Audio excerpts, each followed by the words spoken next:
বনামি কিচেনে আপনাদের স্বাগত। আজকে ভাপা ইলিশের রেসিপি নিয়ে হাজির হলাম। এটা তো সবাই আমরা ঘরে বানিয়ে থাকি, ভীষণ সুস্বাদু হয়। তাহলে আসুন দেখে নিই এই রেসিপিটা আমি কিভাবে তৈরি করছি। এর জন্য ইলিশ মাছ নিয়েছি 4 পিস। মাছগুলোকে ধুয়ে পরিষ্কার করে নিয়েছি। আর কিছু মশলা, কালো সর্ষে সাদা সর্ষে দুটোই 1 টেবিল চামচ করে, এটা আমি শিলে বেটে নেব। কাঁচা লঙ্কা নিয়েছি 4 থেকে 5টা, এটা আপনারা ঝাল বুঝে বাড়িয়ে কমিয়ে নিতে পারেন।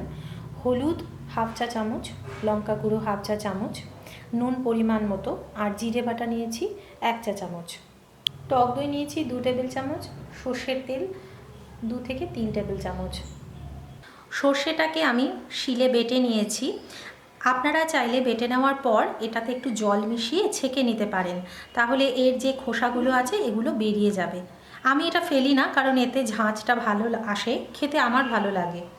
ভাপা ইলিশ বানানোর জন্য একটা টিফিন বক্স নিয়ে নিয়েছি। এতে আমি প্রথমেই দিয়ে দিলাম সর্ষে বাটাটা,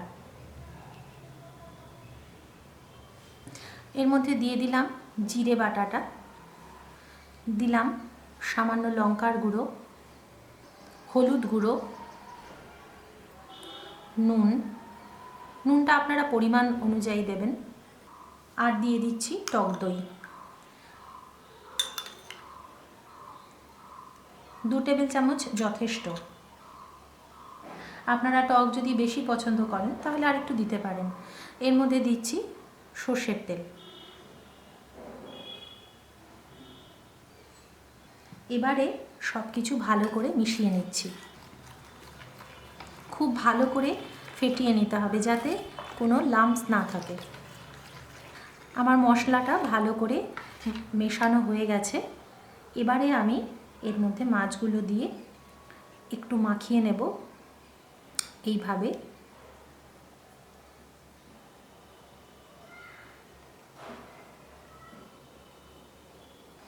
আমার টিফিন বক্সটা একটু ছোট হয়ে গেছে, আর একটু বড় হলে ভালো হতো।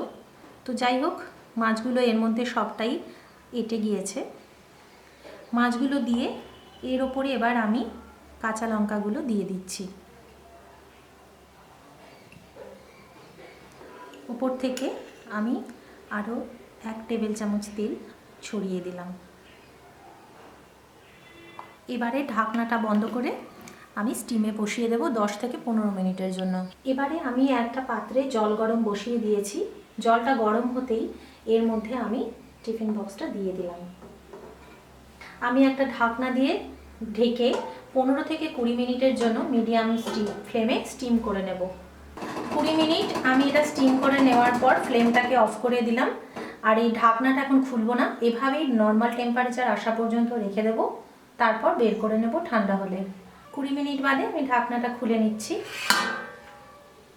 এবারে আমি টিফিন বক্সের ঢাকনাটা খুলে নিচ্ছি। দেখুন কি সুন্দর ভাপা ইলিশ তৈরি হয়ে গেছে। আমি একটু মিক্সড করে নিচ্ছি।